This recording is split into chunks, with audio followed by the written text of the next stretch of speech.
Paulão, Paulão! Não, velho de guerra. Meu amigo! Como é que você tá, meu irmão? Melhor agora. É, eu Ah, tô, demais, velho. eu estou aprendendo, viu? A dupla é a primeira vez que eu faço. Com você. É mesmo? Privilégio, hein, senhor? E agora eu ganhei meu ano de 2020, aí não tem corona que me põe pra baixo mais não, hein? Tá aqui do meu lado o pastor Robson e o pastor Anderson. Maravilha. Pastor Robson e Pastor Anderson, obrigado pelo prestígio. Deus abençoe a vida de vocês poderosamente, tá? Amém. Paulão, eu vou orar e depois a gente faz as considerações iniciais, pode ser? Pode, bora. Eterno, te louvamos por mais essa oportunidade. Oportunidade rica e preciosa. E nós te agradecemos, meu Deus, pelo dom da vida. Te agradecemos pelos colegas que estão nos acompanhando nessa live. O propósito é ser bênção na vida dessas pessoas. Obrigado pela vida do pastor Paulo, um amigo, um homem, meu Deus, que o Senhor nos deu para nos ajudar nas finanças da igreja, no estado de Minas Gerais. E ele, meu Deus, tem muita coisa boa para compartilhar conosco nessa noite. Guarda a vida dele, guarda a família, guarda a igreja, os pastores que estão junto com ele no ministério. E que a boa mão do Senhor seja sobre nós. Te pedimos em nome de Jesus. Amém. Amém. Irmãos, Glória a deixa eu Deus. só falar rapidinho acerca do pastor Paulo.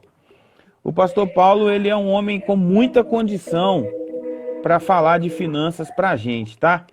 Ele é contador, ele é mestrando em administração, ele é professor de metodologia de pesquisa. Eu tive a oportunidade de ser aluno dele, para mim foi um privilégio muito grande.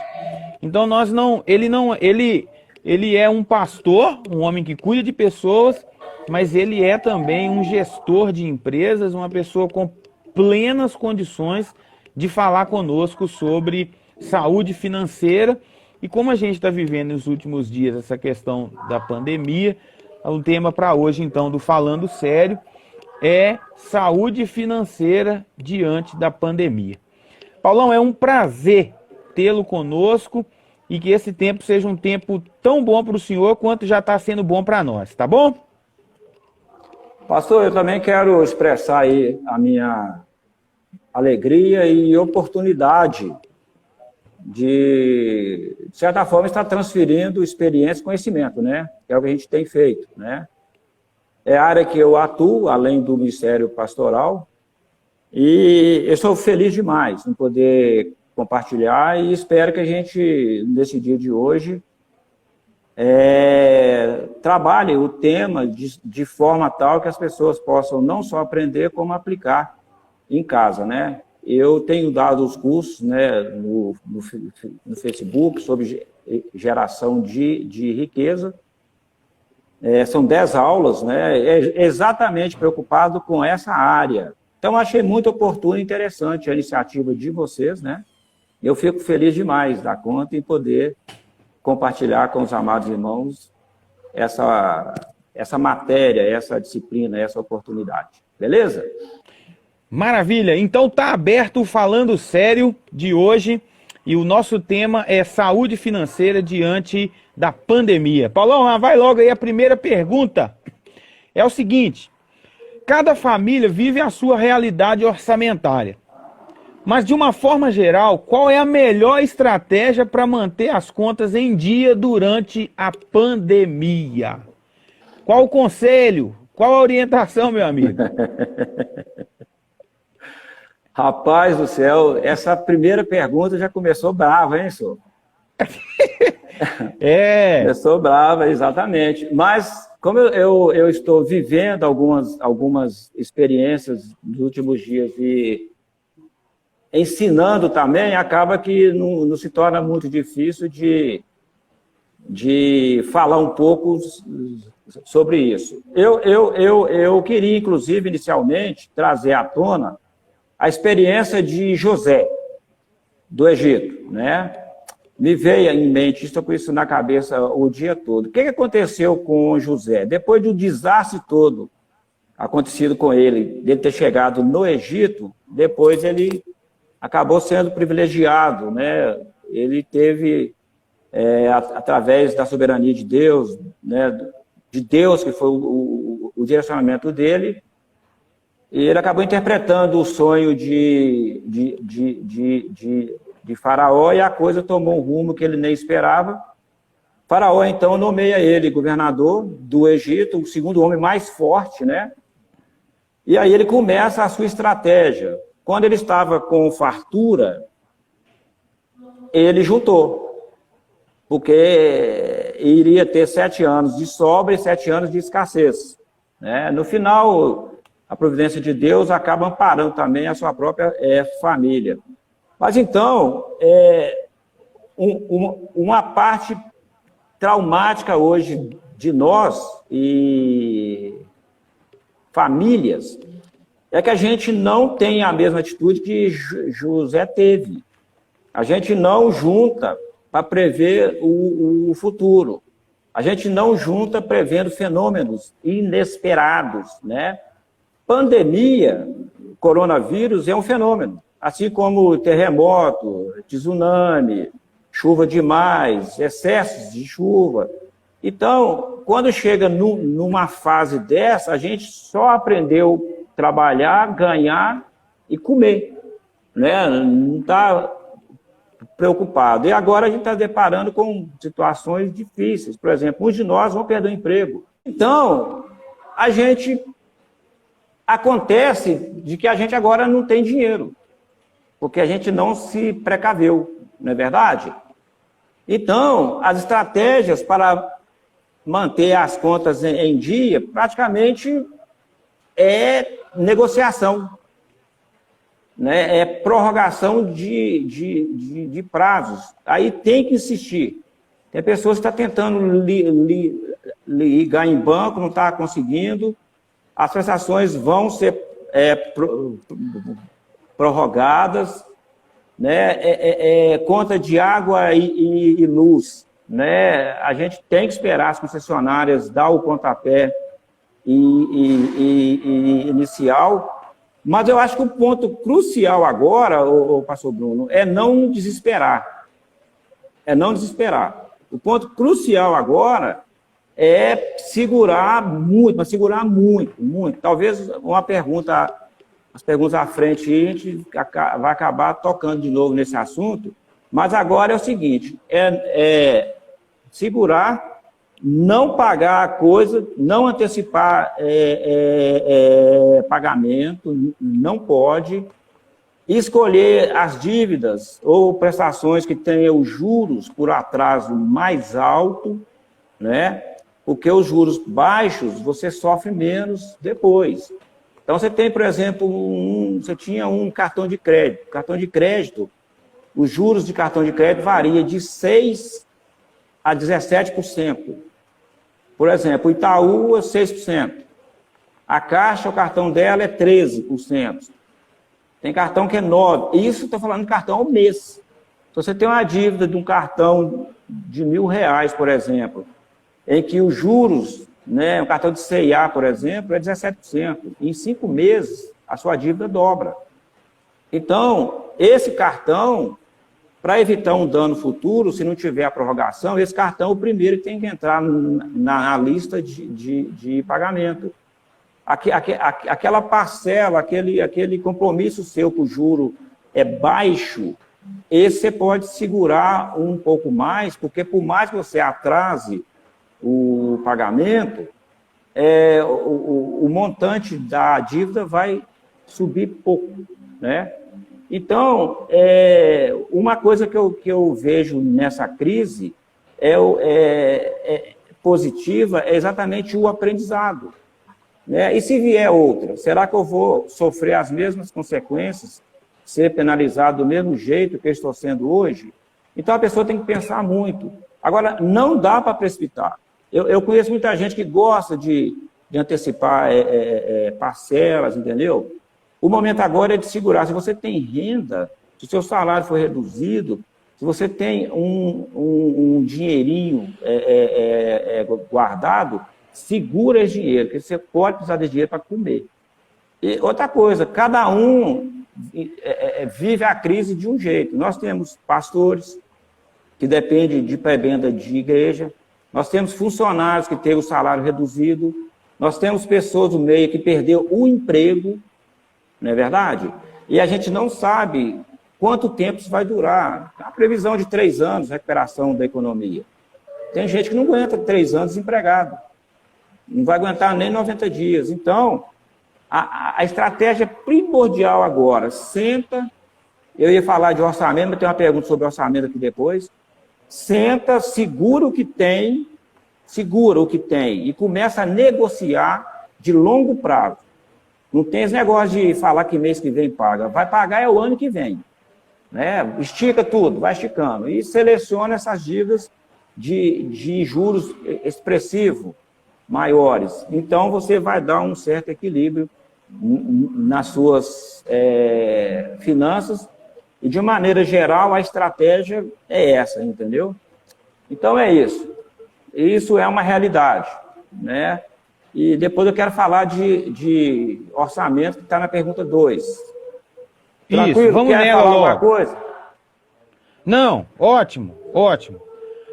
O fato de esclarecer aí acerca de priorizar aquilo que vai gerar um juro mais salgado, né?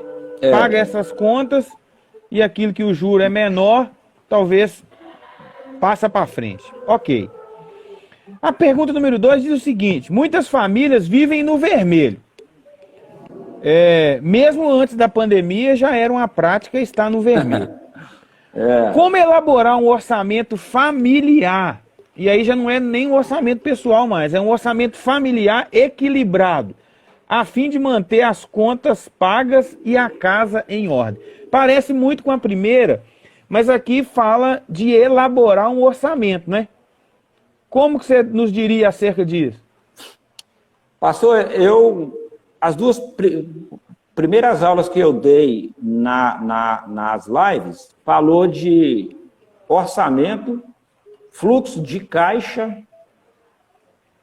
e fundo fixo de caixa, tá? Eu só consigo trabalhar as minhas dívidas ou a minha vida financeira se eu tiver um orçamento e um fluxo de caixa, tá? Não tem saída. Lá na sua casa, na sua família, na sua igreja, no seu negócio, no seu ministério, não interessa. O que reza, a cartilha que reza é o orçamento e o fluxo de caixa. Não tem jeito. Qual é a diferença entre um e outro? Né? Orçamento, eu faço uma projeção do que eu tenho para receber e do que eu tenho para pagar. Não faz diferença a dívida ou a necessidade. Eu tenho que listar tudo. Então, por exemplo, se eu tenho gasto com aluguel, vamos supor que o aluguel seja de R$1.000. Estamos no mês de maio.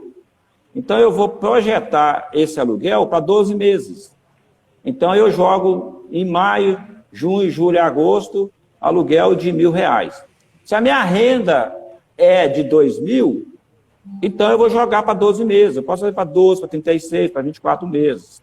Então, eu começo a elaborar um orçamento. Eu listo na parte de cima as minhas rendas, as minhas receitas, e na parte de baixo eu listo as minhas despesas por ordem de grandeza. Por exemplo, tudo que é fixo é fácil. Se você tem prestação de BNH, aluguel, carro para poder pagar, essas coisas todas, vai entrando. E depois você vai listando o seu gasto médio com alimentação, tem que fazer o cálculo, né? Se você vai na padaria todo dia, são 30 dias. Se você gasta R$10 por dia, então no seu orçamento mensal, o gasto com padaria é R$300 por mês. E tem um detalhe importante, Bruno, porque às vezes eu recebo no fim do mês, ou no começo, e começa a perguntar onde é que está indo meu dinheiro, né? Onde que foi meu dinheiro? Aí, quando eu começo a listar os gastos pequenos, aí eu descubro onde vai o dinheiro. É fácil, padaria mesmo. Você vai todo dia na padaria. Coloca aí R$8 de gasto ou 10. No final são R$300. Se você ganha um salário de 2.000, quanto que já comeu do seu salário? 15%.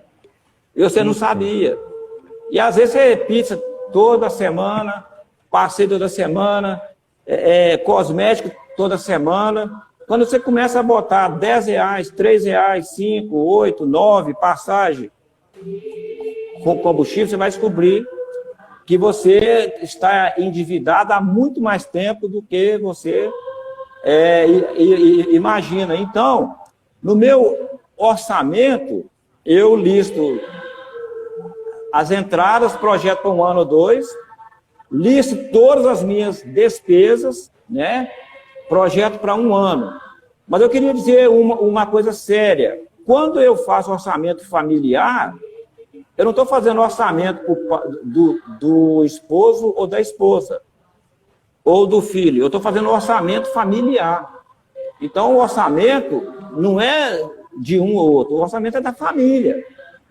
Então, é outra coisa interessante. Quando eu caso, né? Aí a pessoa casa tudo, menos o dinheiro.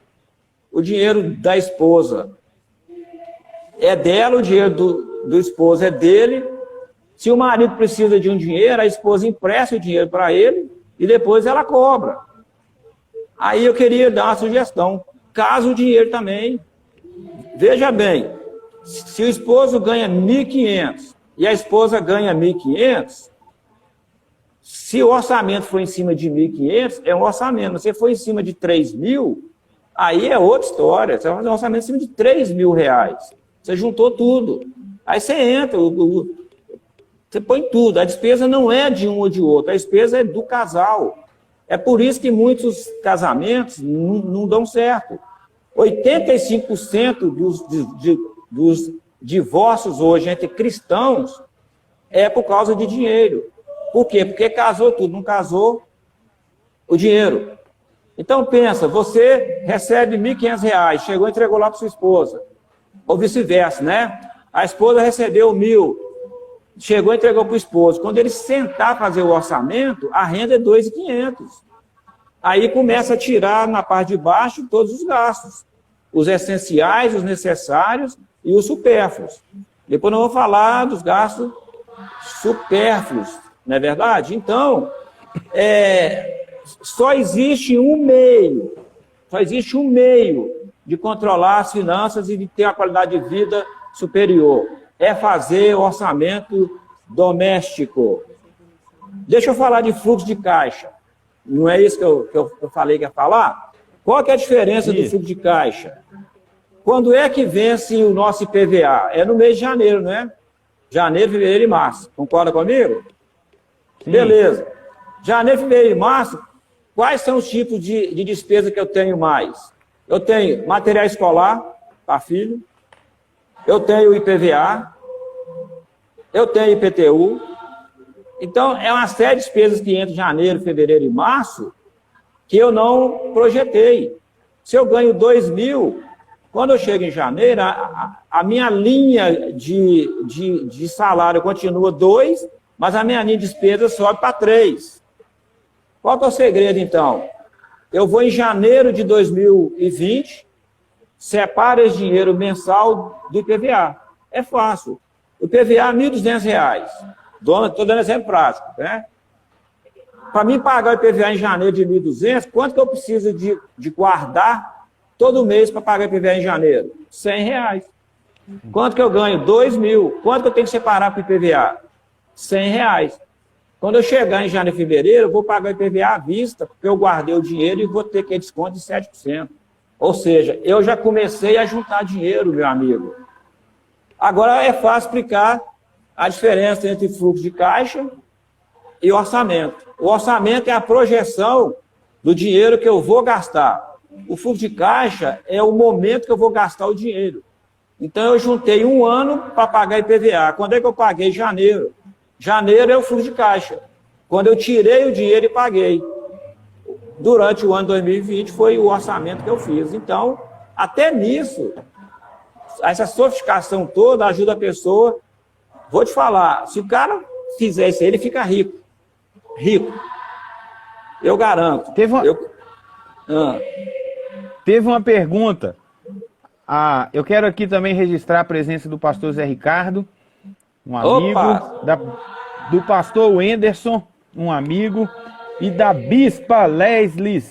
Eita, glória, só gente boa, hein, Santa. Só. Pastora Fátima, que é a minha pastora direta aqui também. A Cleo, ela fez uma pergunta. Qual percentual, qual porcentagem seria ideal tirar mensalmente para que a gente tivesse uma saúde financeira dentro do seio da família? Nós vamos observar que José, por exemplo, ele dividiu em 20%, né? 20 para isso, 20 para aquilo, 20 para aquilo outro. Qual uma porcentagem que o Paulo nos diria? José falou de 20%, mas o Paulo, um homem mais atualizado para os nossos dias, o que você nos diria acerca disso? Amado, é o seguinte, acho que para quem já está com as finanças equilibradas, se ele puder separar uns de 10% a 20%, é o ideal, tá bom? Se ele está na fase que ele tem que primeiro fazer o orçamento, depois tratar suas dívidas, porque não tem orçamento que resista com dívida. Então, o primeiro passo de uma família é pagar as dívidas. Não tem como juntar dinheiro com dívida. Beleza, mas se ele quiser juntar um dinheiro, ele pode começar com 5%. Né? Na minha aula lá, eu disse que se você tiver a disciplina de guardar R$10 por mês, aí você fala assim, puxa vida, mas R$10 só? Eu falei, pô, mas você não estava guardando nada? Você não guardava nem um centavo? Ué, R$10 você já teve um avanço expressivo. Você vai ter tanta vergonha de guardar os R$10 depois que você estiver disciplinado, você vai querer guardar 20, 30, 40, 50 e vai lá na caixa e faz esse depósito. E outra coisa, meu amado irmão, eu só consigo guardar dinheiro quando eu tenho metas, quando eu tenho objetivos. Se eu não traçar objetivos na minha vida, qual que é o sentido que eu tenho de guardar dinheiro? Para quê? Eu não tenho objetivos. Quais seriam, então, os objetivos para guardar dinheiro? Casa própria, o sonho da casa própria, comprar o carro ou trocar de carro, passeio é motivo, faculdade, ensino é motivo para guardar dinheiro, casamento é motivo para juntar dinheiro, não é verdade? Aposentadoria. Eu aconselho a maioria dos pastores, principalmente, pastor, por favor, você tem que aposentar, senhor, né? E outra coisa, quando eu falo aposentar, não estou falando aposentar com salário mínimo do Bolsonaro. Eu estou falando, a partir de hoje, criar uma aposentadoria para o futuro. Se você começar a juntar os R$50 ou R$100, quando tiver com 60 anos, e o dinheiro for sendo aplicado, você tem um retorno em média de R$1.500, depois dos 60 anos. Imagina você com 60 anos ganhando a prebenda da sua igreja, aposentado ou do seu trabalho, né? E aposentado, seja com salário mínimo, e ainda tendo um retorno de rendimento de dinheiro aplicado de R$1.500. A sua qualidade de vida vai ser expressiva demais. Ou seja, você tem que prever o futuro. A época de pensar em aposentar, o pastor Bruno, não é quando você tem 60 anos, não 50. A época de preparar a aposentadoria é agora. É agora. Você tem que pensar na sua aposentadoria hoje e começar a juntar esse dinheiro a partir de hoje. Então, para quem está endividado aí, primeiro quitar as dívidas. Depois começar a guardar 5% à medida que for tendo oportunidade, em torno de 10%, né? Aí tem que ser 20%, porque é 10% do dízimo, não é verdade? Mais 10% da poupança. Mas aí vai ser um privilégio entregar o dízimo sabendo que Deus abençoou de tal forma e a disciplina foi tão grande que hoje a qualidade de vida dessa pessoa é muito superior. Ele vai louvar a Deus com muito mais alegria, com muito mais satisfação, porque não tem pandemia que resistiu ao planejamento dele. Eu quero encerrar essa pergunta dizendo uma coisa que veio aqui na minha mente. Uma pessoa disciplinada financeiramente, ela tem dinheiro para se suprir por 90 dias. O que eu quero dizer com isso? Se você tem um emprego e ganhava R$ 2.500 e é disciplinada, se você for mandado embora, você é um bom gestor de finanças se você tiver suprimento para 90 dias, porque é o tempo suficiente para você voltar ao mercado de trabalho. Então, se você tem um salário de R$ 2.500, a sua economia tem que ser de R$ 7.500. Aí você é um bom administrador financeiro. Então, começa a pensar nessas estratégias aí, né? Para quando se vier outra crise, você tem 3 meses para poder sobreviver aí, tranquilo, rapaz. Esse negócio é bom demais, né? Isso é bênção de Deus. Maravilha! Paulão, diante desse contexto que a gente está vivendo, o que a gente pode considerar como uma despesa supérflua? O que você nos diria? Olha, isso pode cortar. Olha, as mulheres não precisam fazer cabelo toda semana mais. Olha, o futebol já não tem mais, então pode cortar a Sky. O que você nos diria que seria supérfluo diante dessa situação? Supérfluo hoje, você já citou alguns aí. Para as mulheres, né? O salão de beleza. Para os homens, tem o futebol. Aquela pizza de toda sexta não pode mais, não é verdade? Mas eu queria dizer que é o seguinte, torna-se supérfluo a sua compra excessiva.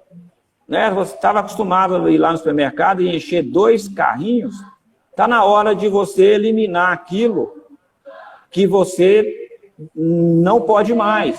Carne vermelha hoje está muito cara, então troca por carne branca. Outro ponto, não compre com cartão de crédito, pagando 3 vezes. Você consome a comida, você paga de 3 vezes com 1 semana. Então, você compra hoje, paga com 30, 90, 60 dias, você já comeu a comida, você vai renovar a sua dívida. Então, como é que você faz com isso? Pega a sua esposa, o seu esposo, faz uma lista de compra, no papel, literalmente, de preferência, leve dinheiro vivo, elimine o supérfluo. Hoje, por exemplo, comer verdura é muito mais barato que comer carne. Comer, por exemplo, enlatado é muito mais barato. Quanto que custa hoje uma couve? R$2 para comer couve o mês todo. Não é verdade? Então, você pode trocar essas comidas, trocar por aquela que está mais barata, né? Coisas, por exemplo, roupa, né? Celular, tem gente que não aguenta esperar lançar um celular novo, vai lá e compra. Celular novo hoje de peso aí é R$2.000. Eu, de vez em quando, eu falo, o pessoal fica bravo comigo. Pastor Bruno, tem gente que dá R$2.000 no celular e não dá R$500 no custo de preparação profissional. Aí eu não entendo a mentalidade das pessoas. Vai lá, dá R$500 em um tênis, mas na hora de fazer um curso para manter o emprego, ele acha caro. Então, assim, está na hora de não trocar o celular, não trocar o tênis, pegar o sapatinho velho, passar lá uma graxa nele, mandar o sapateiro reformar a sola, não é verdade? Pedir a mamãe lá para poder passar um remédio, um remendo lá. Esse dia eu mandei colar um tênis meu, tinha um ano que ele estava lá descolado, gastei R$15, quer dizer, economizei 120. Então, o que é supérfluo hoje? São coisas caras, né? Marcas. Então, tem que fazer a listagem dessas coisas. A gente tem que mudar os hábitos agora. Deixar de... Né, por exemplo, você tinha o hábito de comer pizza toda semana. Não para de comer, faz a pizza em casa, muda para um cachorro quente, um quilo de salsicha hoje, cara, 500 gramas de salsicha, mais uns pãozinhos, você faz uma festa em casa com a meninada e deixa todo mundo feliz e satisfeito, né? E eu queria dizer também sobre o carro. Quando eu compro um carro, eu estou pensando só na prestação, né? Uma prestação de um carro hoje de R$500, a despesa com o carro chega a R$1.000. Porque você tem o quê? Você tem IPVA, você tem a manutenção, você tem licenciamento, você tem um combustível, você tem mecânico. Então, de repente, hoje, o carro está sendo até supérfluo na sua vida. De repente, está na hora de vender, poder você dar equilíbrio e andar de Uber, ou mesmo de ônibus. Então, a gente tem essa dificuldade. O brasileiro gosta de uma boa vida, né? Mas, de repente, está na hora de repensar isso tudo para poder reerguer e pensar numa nova mentalidade de finanças, porque a gente precisa ter qualidade de vida, não é mesmo? Vamos lá, meu irmão. É verdade. O tempo é curto. É o seguinte,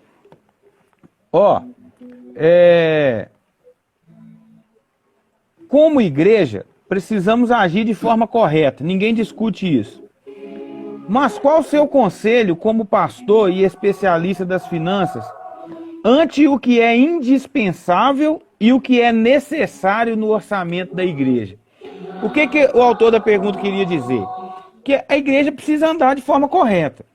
Mas, por exemplo, a igreja ela é isenta das taxas. Não, ela é isenta do IPTU, mas ela não é isenta, por exemplo, das taxas. A taxa de iluminação, a taxa de coleta de lixo. Seria correto deixar de lado, talvez, o IPTU e focar na água e luz, que é indispensável? Ou qual o conselho para o gestor da igreja, para o pastor da igreja, que se vê obrigado a administrar uma igreja que tem menos recursos e as despesas continuam as mesmas? Pastor Bruno, eu enxergo isso de alguns ângulos, tá? Vim falar de 3 formas, de repente tem mais.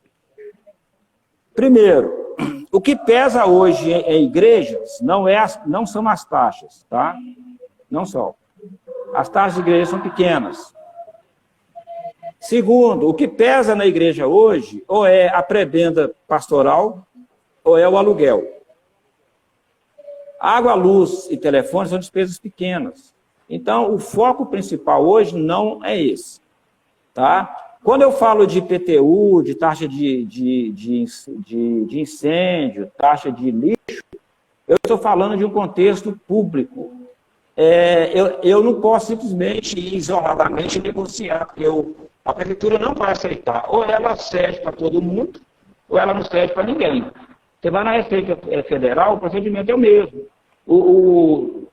Se eu pedisse Bolsonaro para adiar o pagamento do Simples para a minha empresa, ele ia falar assim, não, ou eu dou para todo mundo, ou eu não dou para ninguém. Então, são conceitos que os pastores têm que ter, porque a solução nem sempre está em não pagar. Por exemplo, se eu deixar de pagar, por exemplo, o IPTU, não tem problema não. Por quê? Porque amanhã eu vou conseguir parcelar na prefeitura. Ela vai dividir de 10 vezes, 20, 60. Então, isso é algo que eu posso deixar de pagar. Eu só não posso não pagar porque hoje tem os cartórios, né? Então, quando fala de taxas e imposto, essa preocupação dos pastores ela deve ser um pouco menor. Agora, adaptar as finanças à realidade de hoje, aí precisa. Vai ter pastor que vai ter que mudar, inclusive, de imóvel. Se você estava no imóvel de aluguel de 4, 5 mil reais, você vai ter que caçar um de 1.000, de 2.000. Então, vai ter que fechar. Um exemplo prático meu aqui, por exemplo, eu acho que aqui serve. A igreja minha está em 2 locais unidos por uma porta, são 2 aluguéis. Um aluguel R$2.000 e o outro 1.900. Eu cheguei no dono do imóvel e falei, eu só posso pagar um aluguel. Ou eu devolvo um, ou o senhor recebe depois do jeito que eu puder pagar. Ele riu, deu um sorriso para mim e falou assim, vão então pagar o da imobiliária e o meu, você, o quanto puder, senta e negocia. Ou seja, eu reduzi a minha despesa de aluguel pela metade. Aí, os dízimos que entram são suficientes para quitar esse aluguel. Aí sobrou o quê? Água, luz, não é verdade? O telefone eu não tenho. Aí, os membros, eles mesmos estão preocupados com isso, e o dinheiro que está entrando está dando para pagar a água e luz para poder não fechar. Então, eu fiz essa negociação e reduzi de deslocamento, algumas ajudas de custo que dava eu também, ou eu cortei, ou reduzi, porque eu tinha que escolher, ou eu fechava a igreja, ou eu adaptava as finanças. Então, o momento agora, Bruno, é de chamar a liderança. Pastores, não façam isso sozinhos. Não carregue o piano. Chame a liderança e monte uma estratégia com a liderança, para você não fechar a igreja. Entendeu? Você vai sacrificar aquilo que pode, aquilo que não pode, não sacrifica. E tem outro ponto importante, Bruno, é o seguinte, quando você for negociar aluguel, vamos supor que seu aluguel seria de 3 mil, você só pode pagar agora 1.000. Sobraram 2 mil. Não promete pagar 2 mil em outubro ou julho. Não promete. Você vai ter que pegar, espera a crise acabar, junta esse dinheiro todo e divide em 20 vezes, 30 vezes. Então, você vai pagar o aluguel mais uma parcelazinha pequena do aluguel que você atrasou. Aí você vai conseguir se manter. Não faça negociação que você não possa cumprir. Isso procede tanto para a igreja quanto para nós. De repente eu vou lá negociar um débito meu no banco, aí eu quero pagar rápido. Então, em vez de eu fazer uma prestação de R$100, eu faço de 500. Mas meu salário é 1.000. Como é que eu vou ganhar R$1.000 com as minhas despesas e fazer um acordo com o banco de R$500? Eu tenho que fazer acordo com o banco de R$10, de 30, de 20, de R$50. Eu preciso adaptar o compromisso meu futuro de negociação com a possibilidade de pagar para não estrangular mais o meu fluxo de caixa. Então, está na hora de orar a Deus, pedir estratégia e depois sentar numa mesa de negociação depois de fazer o orçamento. Tem uma pergunta aqui, olha. O Marcelão está perguntando, igrejas, é conveniente fazer obras de construção e reforma? Eu penso que durante esse tempo, né, de pandemia. Em casa também, anteriormente ele perguntou, é hora de fazer obras em casa, na igreja? O que o senhor diria? Essa resposta aí é simples demais, né? É não. É hora de parar tudo. A não ser que, se você não terminar, um piso, por exemplo, você começou. Como é que você vai... Tem como, tem que acabar. Mas a hora agora é aquilo que eu disse no começo. Meu irmão, tem que segurar agora. E não adianta, eu tenho uma reservinha no banco de R$2.000, eu vou usar ela. Não usa. Não usa. Deixa esse dinheiro para quando a coisa começar a melhorar. Tudo que você puder parar agora, você deve parar. A prioridade agora, meu amado irmão, é o sustento. É dar manutenção naquilo que não tem jeito. Né? A igreja mesmo, a prioridade agora é você não entregar a igreja que você construiu, que Deus colocou sob o seu cuidado. E não fique esperando muito, já para tudo. Obra, por exemplo, está pintando. Se puder parar a obra, para. Estava comprando aparelhagem de som, para. Eu estava comprando uma Medusa, R$1.400. Eu liguei no cara e cancelei a compra. Ficou bravo comigo. Falei, cara, você quer o quê? Você quer que eu compre no pague ou que eu compre depois? Aí ele entendeu. Está suspenso tudo, entendeu? Então, a hora agora é de parar. Outra coisa, voltando, a hora agora é de fazer um orçamento para adaptar as finanças, pensando no futuro de curto e médio prazo. Tá? Faça o orçamento. Ô, Bruno, quem quiser depois um auxílio para fazer esse orçamento, manda me procurar. Eu vou estar à disposição do povo, senhor. Maravilha. Está à disposição do povo, tá? O papel Maravilha. meu A é última esse. pergunta aqui. A última pergunta, nós temos 5 minutos para responder, o tempo voa, viu, Paulão? O papo é Pois muito bom. cara. Essa live tem que ser nas 5 A última- horas, né, senhor? Pois é, ué, mas o Instagram dá o suporte apenas de 1 hora, né? Não, depois Mas ele olha faz só. outra. Amém, amém. Diante do novo coronavírus, as igrejas foram conduzidas à necessidade de investir em tecnologia. Sabemos de igrejas que não têm condições de fazer um investimento robusto em tecnologia. O que seria ideal ou essencial para que as transmissões e demais formas de difusões do evangelho aconteçam sem causar uma despesa muito alta para as igrejas? Então, o que a pessoa teria que investir aí para resolver o problema sem que isso crie um gargalo, né? Exatamente. Rapaz, você sabe que você e eu, a maioria dos pastores mais das igrejas menores, deve estar fazendo essa pergunta agora, né? E agora, o que eu faço? Porque, na verdade, Sim. eu penso que isso aí é um caminho sem volta, concorda comigo? Uhum. É um caminho sem volta. Qual que é a solução que eu estou dando aqui? Eu devo investir agora uns R$ 800 numa webcam, só isso. E o notebook que eu tenho, ele já está preparado para isso. Então, eu vou gastar R$ 900 e mais um adaptador, ele vai me custar em 10 parcelas de R$ 80. Você vai ter que continuar usando o seu tablet, o notebook e o smartphone, não tem saída. Ah, mas ficou ruim a transmissão. Irmão, não gasta dinheiro porque está ruim, não. Porque não é o momento, não. Agora é o smartphone. Nós estamos aqui em um instrumento que ninguém acreditava que um dia o smartphone fosse conectar tanta gente. Isso aqui, para mim, hoje é uma ferramenta poderosa de divulgação, de proclamação do Evangelho. Tem alguns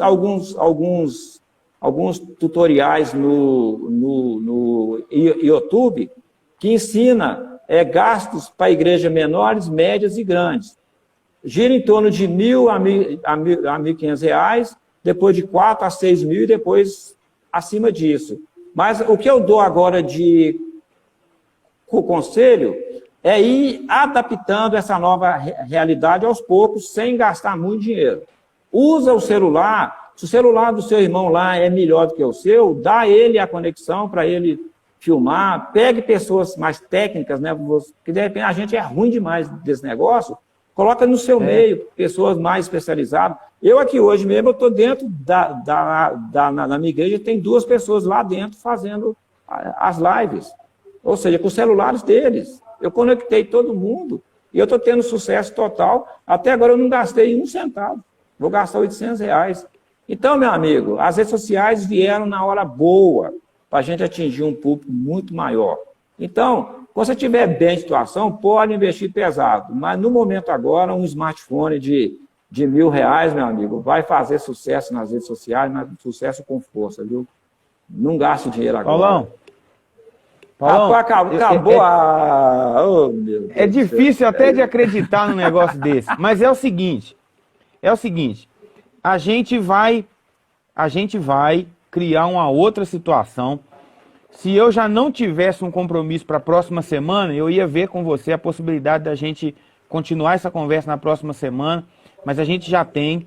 Mas fora do ar aqui, a gente vai combinar uma nova data, porque tem muita coisa que a gente ainda precisa falar.